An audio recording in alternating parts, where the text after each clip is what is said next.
mengawali majlis ilmu kita ini. Mudah-mudahan Allah selalu membimbing kita, menuntun kita ke jalan yang Allah ridha. Sehingga di penghujung umur kita insyaAllah husnul khatimah. Salawat dan salam Allahumma salli ala Sayyidina Muhammad wa ala ali Sayyidina Muhammad. Marilah sama-sama kita sanjungkan keharibaan junjungan alam Rasulullah sallallahu alaihi wasallam. Mudah-mudahan kita semua beserta keluarga mendapat syafaat dari beliau kala di akhir. Amin Allahumma amin. Jemaah yang berbahagia, mari kita renungkan satu firman Allah dalam surah Al-Baqarah ayat 216, di mana Allah berfirman, A'udzu billahi minasy syaithanir rajim.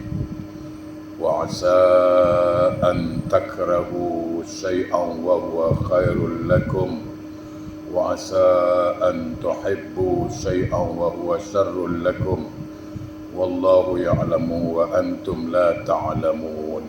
Surah Allahul Azim. Maksudnya, boleh jadi kamu membenci sesuatu padahal ia amat baik bagimu, dan boleh jadi kamu menyukai sesuatu padahal ia amat buruk bagimu. Allah Maha mengetahui sedangkan kamu tidak mengetahui. Baik, ayat ini sebenarnya sesuai dengan apa yang kita baca selepas solat. Kita selepas solat dianjurkan membaca satu zikir, iaitu kalimat tasbih. Subhanallah, Subhanallah, Subhanallah. Maknanya apa itu? Jadi sekali lagi, kita jangan hanya baca dapat pahala, baca dapat pahala. Kalau setakat itu, tak bertambah ilmu kita nanti. Pahami makna dari bacaan itu, lalu kita hayati dan kita amalkan. Ini konteksnya dengan ayat ini. Subhanallah, Subhanallah artinya Maha Suci Allah. Tidak ada yang cacat bagi Allah, tidak ada yang salah bagi Allah, tidak ada yang aib bagi Allah, tidak ada yang cela bagi Allah. Allah Maha Suci. Itu. Apapun keputusan Allah pada kita, itu yang terbaik. Itu yang disebut Maha Suci. Dia tak pernah salah. Makanya saya kadang-kadang kita tak nyalahkan orang, kadang-kadang kita pun silap. Kita cakap Subhanallah berbuih, mengeluh buih juga. Tak susah. Subhanallahnya laju, tapi mengeluhnya laju juga. Ini hari apa punya sial lah, tak ada rezeki lah. Tengok, sial pula dibilang. Tapi Subhanallahnya laju. Itu, ya. Jadi ini implementasi dari Subhanallah. Kalau kita sudah berani menyebut Subhanallah, Subhanallah, Maha Suci Allah, Maha Suci Allah, maka tidak ada sedikit pun yang salah bagi Allah. Jangan mengeluh. Kadang-kadang kita mengeluh. Baca Subhanallah, Subhanallah. Nanti kejap lagi dia cakap apa? Aku dah penat berdoa tapi macam tak kabul aja. Tengok, baru dia cakap Subhanallah, dah mengeluh. Ini saya ingatkan. Jadi kata Allah, wa asa an takrahu syai'an wa huwa khairul lakum. Boleh jadi kamu benci dia. Kamu benci benda ni, kata Allah. Kau benci dia. Aku tahu, kata Allah, kau benci benda ni, tapi itu baik buat engkau. Kita tak tahu. Wa asa an tuhibbu syai'an wa huwa syarrul lakum. Mungkin kau suka dengan benda ni, kau suka, tapi aku tak suka, kata Allah. Kau tak tahu akibatnya.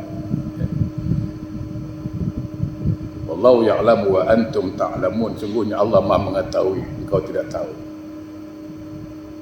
Oleh karena itulah, jamaah yang berbahagia, kita dididik sebenarnya. Dididik untuk ridha. Ya kan? Kita sebenarnya sudah dididik waktu ridha. Masa bila dididik? Begini, kalau kita solat, kita balik pada bab solat balik.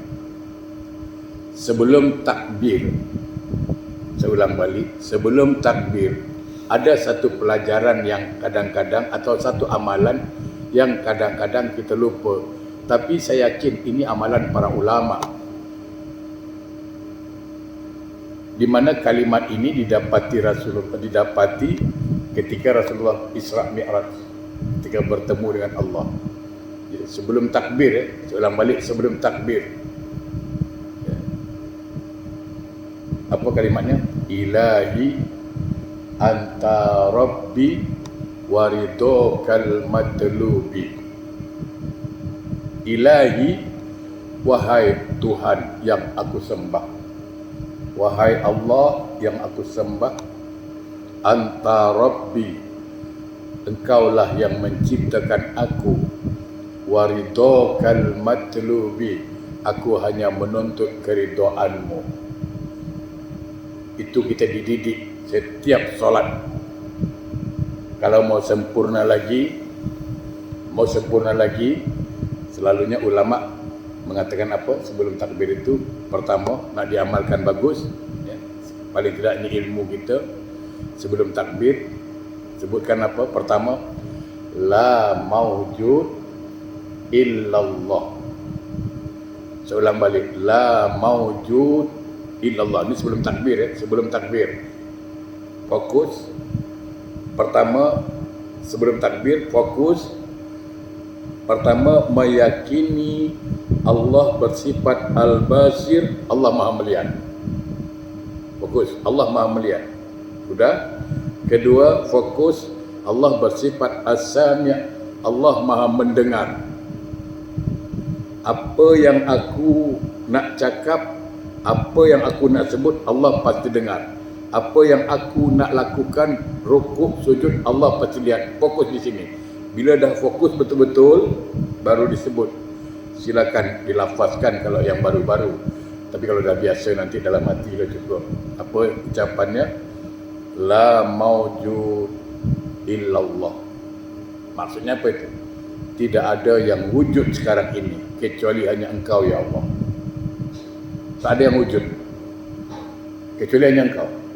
Yang kedua, la ma'bud illallah. Tidak ada yang aku sembah kecuali hanya Engkau. Aku tak akan menyembah siapa kecuali hanya Engkau. La maqsud, dan tidak ada yang aku maksud kecuali hanya Engkau. Bila dah lafaz tiga ni, baru dikunci dengan kalimat tadi. Ilahi anta rabbi waridokal matlubi. Wahai Tuhan, Engkau yang aku sembah, Engkau yang menciptakan aku. Waridokal matlubi, aku hanya menuntut keridhaan-Mu. Subhanallah. Jadi apapun takdir Allah kepada kita, apapun ketentuan Allah pada kita, itu yang terbaik. Itu yang terbaik. Kenapa? Karena kita minta ilahi anta rabbi waridokal matlubi. Kalau jemaah tanya saya, apa hakikat ibadah? Itu dia. Itulah dia. Hakikat ibadah itu ridha Allah, lain tak ada. Kalau Allah dah ridha, Allah nak kasih pahala boleh, tak kasih pahala pun tak kisah, janji Allah ridha. Coba perhatikan sebuah doa. Allahumma inna nas'aluka ridhaka wal jannah. Tengok. Pakai ridha dulu baru masuk surga. Ya Allah, kurniakan kami atau kurniakan aku keridhaan-Mu dan masukkan aku ke surga. Artinya apa? Ridha Allah dulu kita dapat, barulah cerita surga. Kalau ridha Allah tak dapat, mustahil masuk surga. Ya. Jadi sekali lagi renungkan surah Al-Baqarah itu. Wa asa an takrahu syai'an wa huwa khairul lakum. Boleh jadi, kata Allah, apa yang engkau benci itu baik sebetulnya. Karena kita tak tahu.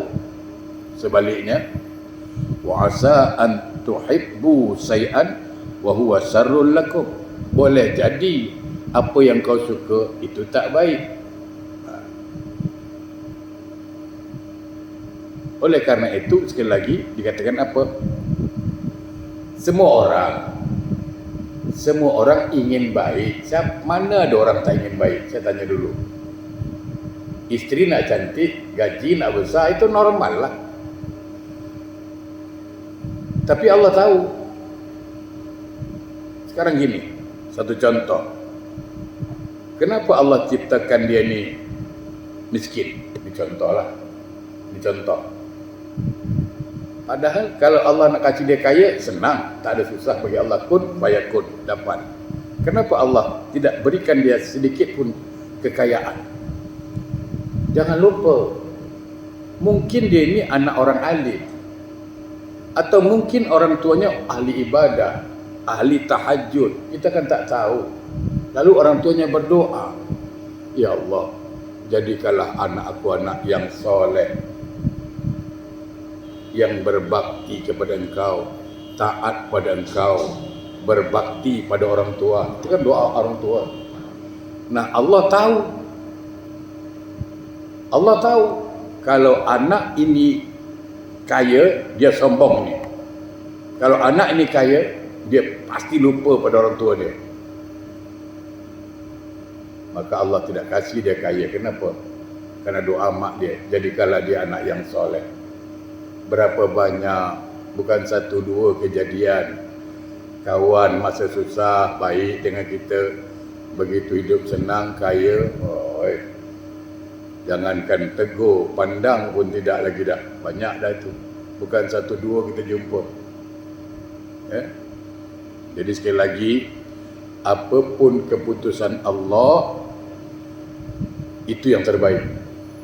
Kita punya kemahuan, Allah juga punya kemahuan. Kalau kemahuan kita dengan kemahuan Allah sama, maka jadi.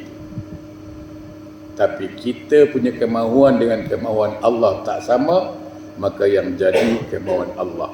Baik. Oleh karena itu, sekali lagi, jadi apapun kita, sebagai apapun kita, maka tetap kita ridha. Tidak boleh mengeluh. Tidak boleh mengeluh. Sebab kalau kita mengeluh, maka nampaklah kita ini, maaf cakap, orang yang tidak bersyukur. Ya? Salah seorang cendekiawan berkata, tempat tinggal kita itu ada 4. Satu dunia, satu lagi di kubur, satu lagi di padang mahsyar, dan satu lagi di alam baqo, tempat akhirat. Baik, saya mau jelaskan sekejap, simple saja. Kita ni Allah ciptakan produk akhirat, bukan produk dunia. Itu diingat dulu. Kita ni Allah ciptakan untuk ke akhirat, bukan untuk dunia. Dalam riwayat dikatakan, Nabi bersabda, dunia Allah ciptakan untuk kamu, tapi kamu untuk akhirat. Itu paham dulu. Allah ciptakan dunia untuk kamu, kata Nabi, tapi kamu untuk akhirat. Artinya apa? Raihlah dunia ini, gapailah dunia ini, capailah dunia ini. Untuk apa? Buat bekal ke akhirat. Itu yang Allah kata dalam surat Al-Qasas 77. A'udzubillahi minasyaitonir rajim. Wabtaghi fima ataqallahu darul akhirah wala tansa nasibaka minad dunya. Apa yang Allah telah anugerahkan kepadamu, pangkat, harta, apa lagi, ilmu, kesehatan, apapun yang Allah telah karuniakan pada kita, kata Allah, jadikan itu bekalmu ke akhirat. Jadi orang kaya, bagus. Tapi jadikanlah kekayaan itu buat bekal ke akhirat. Jangan dunia semata-mata. Pangkat tinggi, bagus. Jadikanlah pangkat dan jabatan itu buat bekal di akhirat. Punya ilmu, bagus. Manfaatkan ilmu itu bekal ke akhirat. Wala tansa nasibaka minad dunya, tapi engkau jangan lupa nasibmu di dunia. Nikmati dunia, boleh. Salah ke kita punya kereta besar? Tak salah. Ustaz pakai Lamborghini salah ke? Tak salah. Imam pakai Mercedes salah ke? Tak salah. Tak salah. Bahkan di Indonesia ada satu ustaz pakai helikopter. Bukan pakai kereta, dia pakai helikopter. Mengajar. Bayangkan, saking banyak jadual. Pakai helikopter. Ceramah sini, dia naik helikopter hantar sana. Begitu. Okay. Dasar tak dasar dia. Ini sudahlah. Tak kerja, kereta tak ada, sembahyang pun tidak. Dan hai. Malaikat, jangankan malaikat, setan pun respect dengan dia. Ya kan? Sudah tak bekerja, miskin, melarat, tak pula sembahyang. Tengok nak jadi apa? Jadi kita ini sekali lagi produk akhirat, bukan produk dunia. Nah, ini saya kasih contoh. Saya barangkali selalu beri contoh ini. Katakanlah kita berada di Bugis MRT. Nak pergi mana? Pergi Paya Lebar. Nah, dari Bugis MRT nak pergi Paya Lebar, itu mesti melalui beberapa stesen. Mesti lalu, kerana itu jalan disiapkan. Itulah rel yang disiapkan, jalan disiapkan. Sekarang nak ke mana? Saya nak ke Paya Lebar. Mesti lalu berhenti di Lavender Station. Jalan lagi, berhenti sekejap je, tak lama tu. Jalan lagi, berhenti lagi di mana? Di Kallang Station. Tak lama juga. Jalan lagi, berhenti lagi di mana? Aljunaid. Barulah sampai di Paya Lebar. Mau atau tak mau, itulah jalan disiapkan. Sama. Pertama kita di alam ruh. Di alam ruh. Sebelum kita lahir ke dunia, itu sudah ada perjanjian dengan Allah. Sebelum lahir ke dunia. Itu yang dikatakan syahadat pertama itu. Allah panggil semua roh itu. Apa kata Allah? Alastu bi rabbikum? Itu pertanyaan Allah. Alastu bi rabbikum? Wahai semua roh, apakah engkau menerima aku sebagai Tuhanmu?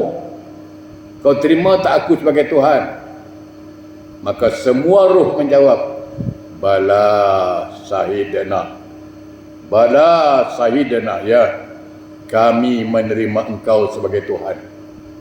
Maka lahirlah dia ke dunia. Ya, filosofinya, kata ulama, anak itu menangis kenapa? Orang tua-tua dulu cakap, budak ni menangis kerana lupa janji. Itu orang tua dulu cakap lah, kalau kita ingat. Ya, masa kecil-kecil dulu selalu orang tua cakap, ini budak lahir ni dia menangis bukan kenapa? Lupa janji. Itulah janji dengan Allah. Bala sayyidina. Untuk itulah diazankan. Bila diazankan, pasti budak ni diam. Mana ada budak diazankan menangis? Perhatikanlah kalau ada. Carilah kalau ada. Ada tak anak diazankan menangis? Tak ada. Itu rahsianya di situ. Ya, kata ulama lah. Berapa lama di alam roh, lalu dia pindah ke mana? Ke alam rahim. Dari sini tak lama di alam rahim, itu 9 bulan ke 10 bulan pindah ke alam dunia. Ini sekarang kita di alam dunia. Berapa lama? Wallahu alam. Tapi satu saat mau atau tak mau kita kena berangkat. Kullu nafsin za'iqatul maut. Setiap yang bernyawa pasti mati. Iza jaa ajalum la yastakhiruna sa'atan wa yastaqdimun. Bila sampai ajalmu tak akan ditambah, tak akan dikurang walaupun satu saat. Pasti itu. Kalau mau berfikirlah orang sekarang ni, mau berfikir aja, satu ayat cukup. Tak usah banyak-banyak. Al-Quran tu 6,000 lebih ayat. Satu ayat dia yang tak boleh dibantah. Apa? Allah mengatakan apa? Kullu nafsin za'iqatul maut. Cukup satu saja. Setiap yang bernyawa pasti mati. Tolong buktikan sampai sekarang. Ada tak yang tak mati? Tak ada. Doktor, ahli penyakit jantung. Jantung orang dia boleh baiki. Last minute dia pun heart attack apa? Last minute dia mati pasal jantung. Kau dengar doktor mati, kenapa? Serangan jantung. Teman, itulah kita orang Melayu ni, orang Islam. Sikit-sikit. Kau dengar tak Cik Jamil meninggal? Semalam aku jumpa dia, heart attack lah. Macam Cik Karim pun heart attack juga apa? Heart attack. Bukan, itu malaikat maut attack. Tak ada heart attack lah. Berapa banyak orang heart attack tapi tak mati pun, kerana malaikat maut belum attack. Mana ada orang cakap malaikat maut attack? Kau dengar Haji Jamil meninggal, tahu tak? Kenapa? Malaikat maut attack dah selesai. Serangan malaikat maut itu. Sebab doktor ahli jantung mati. Presiden itu nak makan, doktor tengok dulu. Ni makan bagus tak bagus, ada apa ke tak ada apa, mati juga. Apa? Cari satu ilmu. Nabi dah bagi tahu, kullu da'in dawalil maut, setiap penyakit ada obatnya, yang tak ada obat tu mati, kata Nabi. Satu ayat cukup. Siapa yang ahli, pandai macam manalah ilmu dia, boleh tak dia bantai? Tak. Itu dah jelas itu. Apalagi ayat yang lain banyak. Satu ayat je. Jadi di dunia. Di dunia ni tugas kita apa? Wa ma khalaqtul jinna wal insa illa liya'budun. Aku tidak ciptakan jin dan manusia kecuali beribadah. Tapi selalu saya katakan begini. Kita ni produk Allah. Ciptaan Allah. Betul kan? Okey. Saya kasih tahu. Ini handphone produk siapa? Manusia. Ada tak produk handphone yang rosak? Ada. Pakai telefon karena tak boleh masuk, tak nyambung, error, tak apa, salah, tak boleh pula ada. Video call pun tak boleh. Produk rosak. Ada tak kereta rosak? Ada. Produk rosak. Baru keluar daripada kilang, tahu-tahu jalan dah gini-gini dia. Gagal produknya. Tak sesuai dengan kehendak. Ya kan? Sama. Ada juga produk yang gagal. Bukan Allah yang bikin produk gagal, manusianya gagal. Allah suruh buat ibadah, dia buat haram jadah. Ini kan produk gagal namanya. Tugas kita satu aja, ibadah. Untuk apa ibadah? Mendapat dari itu Allah, hanya itu. Logiknya apa sekarang? Saya tanam padi, tumbuh padi, itu aja. Tanam jagung, tumbuh jagung. Tanam ubi, tumbuh ubi. Itu kan? In khairun fa khairun, in sarun fa sarun. Kalau baik kau buat, baiklah kau dapat. Buruk kau buat, buruk kau dapat. Ya. Semangka tak mungkin berdaun sirih. Kalau baik kita buat di dunia, baiklah dapat di akhirat. Buruk kita buat, buruklah dapat. Kita tanam ubi, berbuih mulut berdoa, ya Allah tumbuhkan stroberi. Jangan haraplah tanam ubi tumbuh stroberi. Jangan harap itu. Bukan berarti Allah tak boleh buat, jangan salah faham. Allah boleh aja, Malaysia boleh, kan Allah tak boleh. Bukan itu masalah. Allah mahu atau tidak. Tapi logiknya, orang tanam padi, tumbuh padi, tanam ubi, tumbuh ubi, itulah sunatullah. Sama. Orang kalau tanam kebaikan di dunia, pasti kebaikan yang dia terima nanti di akhirat. Orang tanam maksiat di dunia, orang tanam kejahatan, orang tanam keburukan di dunia, pasti keburukan di akhirat, itu pasti. Dunia ini menentukan. Yang ketiga, di padang mahsyar nanti. Dia dikubur, dikubur. Jamaah yang berbahagia. Saya cerita kubur teringat kisahnya Utsman ibn Affan. Utsman ibn Affan itu kalau cerita surga dia tak nangis. Kalau cerita neraka dia tak nangis. Tapi ketika bab kubur, dia pernah berdiri di atas kubur, dia menangis. Sahabat bertanya, kenapa kau menangis Utsman? Bukan Umar, Utsman, maaf. Utsman ibn Affan. Kenapa kau menangis? Cerita neraka kau tak menangis, cerita surga tak menangis, bila bab kubur kau menangis. Utsman mengatakan apa? Radhiyallahu an, kubur ini tempat persinggahan awal menuju persinggahan selanjutnya. Kalau selamatlah dalam kubur ni, selamatlah kita selanjutnya. Tapi kalau tak selamat dalam kubur ni bermasalah, maka sulitlah, susahlah nanti selanjutnya. Tu, kubur menentukan. Jamaah yang berbahagia. Lalu kita di padang mahsyar, sama ada kita termasuk mendapat ridha Allah atau tidak, wallahu a'lam. Ya. Kalau Allah ridha pada kita, insya-Allah surga menunggu. Kalau Allah tak ridha, maka tetap neraka. Maka sekali lagi saya katakan, kita mohon ridha Allah. Saya akan mengatakan begini. Kenapa perlu ridha Allah? Gini, biar paham balik. Seorang istri itu dituntut minta ridha suami. Betul kan? Istri dituntut minta ridha suami. Okey. Seorang anak dituntut minta ridha orang tua. Okey. Seorang hamba Allah dituntut minta ridha Allah. Okey. Sekarang kita bahas satu-satu. Seorang istri dituntut supaya minta ridha suami.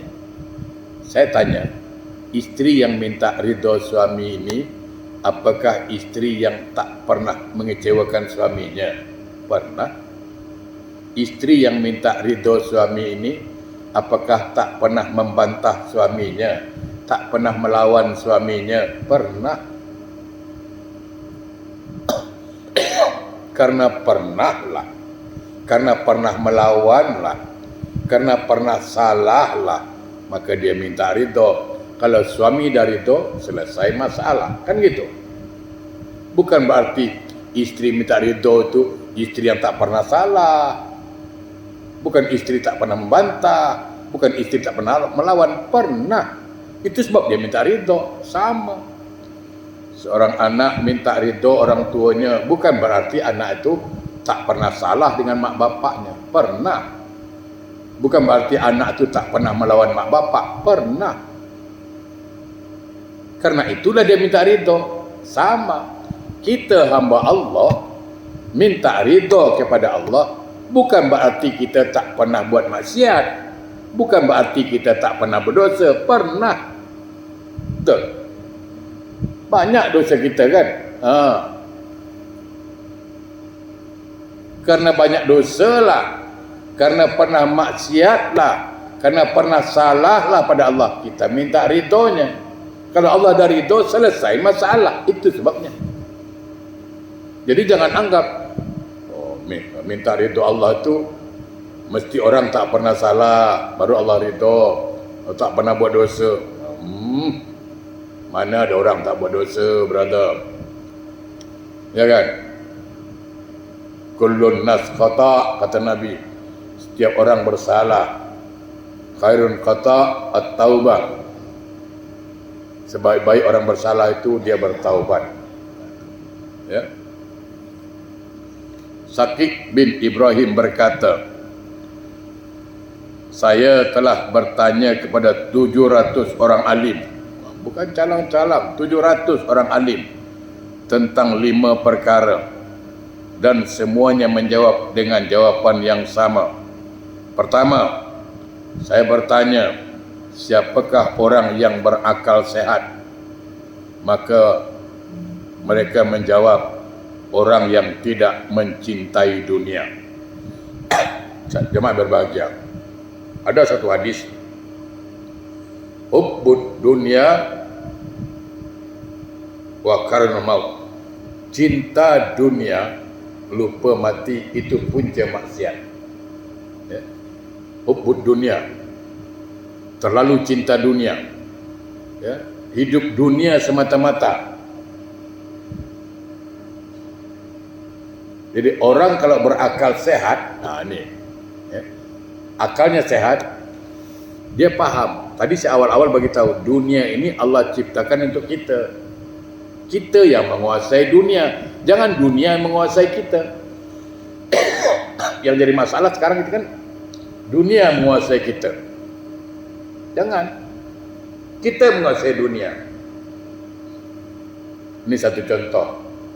Saya pernah buat cerita dulu. Ada satu orang kaya. Orang kaya, dia punya company, dia punya pekerja dekat 1000 lebih cerita. Dia ada satu driver dia. Isteri dia cantik tau. Isteri tuan tu cantik lah, isteri yang orang kaya ni cantik. Tapi ni orang kaya, dia terlalu cinta dunia. Duit berjuta-juta. Nak sedekah, pelit, sayang. Sayang duit sedekah. Pergi haji, sayang banyak duit keluar. Pergi umrah, sayang banyak duit keluar. Sedekah masjid tak pernah. Sampai-sampai nak makan pun makan di rumah je lah. Isteri ajak makan keluar sesekali, sayang duit. Sayang, semua simpan bank. Apa jadi? Driver ni kerja dengan tuan ini berapa tahun? 10 tahun. 10 tahun. Dia hantar isteri dia ke mana-mana, dia hantar tuan ke mana-mana, anak sekolah. Dah dekat lah. Driver ni dah dekat dengan keluarga tuan. Sekarang tuan tu, duitnya dah berpuluh-puluh juta di bank. 10 juta Singapura, bukan 10 juta Indonesia. Singapura money punya. Umur 50 tahun, heart attack, meninggal. Duit banyak. Dia cari kumpul-kumpul duit, simpan. Sekarang siapa tinggal? Isteri dia. Mana-mana pergi, hantar sama driver. Driver tu kerja dengan dia dulu. Lama-lama jatuh cinta. Ending ceritanya, driver tu kahwin dengan isteri dia. Saya nak tanya, sekarang tuan tu bekerja untuk driver ke atau driver kerja untuk tuan? Tengok apa jadi? Betul tak Jazim? Sekarang siapa kerja untuk siapa? Driver tu awalnya kerja untuk tuan, betul? Sekarang ternyata tuan itu bekerja untuk driver. Dia mati, driver dapat duit. Dapat bini cantik, dia pun enjoy pergi haji, itu jam lah. Itu. Ini dunia. Ini hari kita punya, besok orang punya apa? Ini hari rumah saya, besok ahli waris. Berapa banyak orang tua diazab dikubur gara-gara anak berebut harta? Banyak. Saya dah jumpa juga seorang pengusaha kaya, jumpa kat masjid hari Jumaat. Saya pergi salam lah. Assalamualaikum bos. Waalaikumsalam. Apa khabar? Sekarang susah lah Ustaz. Susah dia cakap. Sekarang susah lah Ustaz. Ini ekonomi sejak Covid ni agak down Ustaz. Susah. Astagfirullahaladzim. Saya dalam hati ucap astagfirullahaladzim. Covid punya hal, dia cakap susah. Dia mengeluh. Pada rumah dia, kalau saya cakap lah, kereta dia dengan anak-anak pun ada kereta. Susah. Tak lama driver dia naik masjid. Assalamualaikum. Waalaikumsalam Ustaz. Dia salam saya. Apa khabar? Alhamdulillah Ustaz. Alhamdulillah. Tengok, aneh tak dunia ni? Tuan dia cakap susah, driver cakap Alhamdulillah. Itulah dunia kalau nak tahu. Saya tanya driver dia, Alhamdulillah Ustaz, nikmat Ustaz, Alhamdulillah. Driver dia berbuih mulut cakap Alhamdulillah. Tuan dia cakap susah Ustaz, ekonomi down lah, macam-macam cerita. Inilah kalau tak bersyukur jadi orang. Apa jadi? Itulah dunia kalau nak tahu. Jadi orang yang orang yang berakal sehat, dia tidak akan dikuasai dunia, tapi dia akan menguasai dunia. Kedua, sewaktu saya bertanya siapakah orang yang cerdik, orang yang tidak tertipu dengan dunia.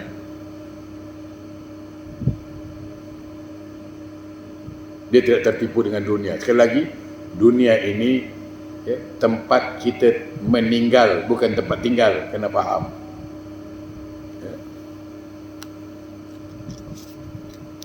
Dan ditanya lagi yang ketiga, siapakah orang yang kaya? Mereka menjawab orang yang ridha dengan apa yang Allah berikan padanya. Inilah dia orang kaya. Dribble tu, alhamdulillah. Itulah, dribble tu kaya tu. Tuan tu kaya kan? Tak. Dia mengeluh. Masih merasa kurang? Ya kan? Itu. Jadi sekali lagi saya katakan, hidup ini pun kadang-kadang problem. Orang kaya banyak mengeluh. Orang miskin kadang-kadang bersyukur. Kenapa? Karena kedekatannya pada Allah. Ketika orang kaya jauh dari Allah, maka hidupnya takkan bersyukur. Tapi ketika orang miskin dekat dengan Allah, ala bi dzikrillah tatma'innul qulub. Dengan dekat dengan Allah, dengan selalu menyebut Allah, hati akan tenang. Kalau hati dah tenang, insya-Allah akan menjadi orang yang bersyukur. Ya. Yang keempat, ditanya lagi, siapakah orang alim? Orang alim ialah orang yang tidak meminta lebih dari apa yang ada. Apa yang Allah kasih, itulah diterima. Apa yang Allah kasih, terima. Begitulah, namanya qanaah. Tidak berlebihan lah. Jangan nanti kita tengok kawan punya kereta, kita sibuk pula nak ganti kereta, ya kan? Kawan tambah bini, kita sibuk nak tambah bini pula, ya kan? Tak usah, cukup. Ya. Apa yang Allah kasih, kita terima. Kita katakan ridha. Yang kelima, sewaktu saya bertanya siapakah orang yang pelit, yang kikir, mereka menjawab orang yang tidak menunaikan hak Allah dalam masalah harta, yaitu zakat. Orang yang tak mau bersedekah, orang yang tidak mau mengeluarkan zakat, itulah orang yang kikir. Saya ingatkan dalam sebuah wasiat Nabi dalam kitab Wasiatul Mustafa. Ya, dalam kitab Wasiatul Mustafa dikatakan, ya wahai Ali, dia pesan pada Sayyidina Ali, tapi hakikatnya untuk kita juga. Apa kata Rasulullah? Ali, aku terpandang sebuah tulisan di pintu surga, di mana di situ ditulis anti muharramatun min kulli bakhil. Aku diharamkan masuk oleh semua orang yang bakhil. Jadi walaupun hitam keningnya, rajin sujud, walaupun dia baca tasbih 80 putus satu hari tasbih, rajin baca, tapi kalau dia orang bakhil, kedekut, dia takkan masuk surga. Kenapa? Karena bakhil itu satu sifat yang ditiupkan oleh syaitan. Itu sifat penyakit batin itu. Hasad, dengki, iri, sombong. Bakhil itu termasuk penyakit batin. Orang sombong juga tak masuk surga, orang hasad tak masuk surga, orang dengki tak masuk surga, orang bakhil pun tak masuk surga. Oleh karena itu, bagi orang yang paham, dia berusaha untuk tidak bersikap bakhil. Berusaha untuk tidak bersikap bakhil. Baik, insya Allah bermanfaat. Jumpa lagi Senin depan.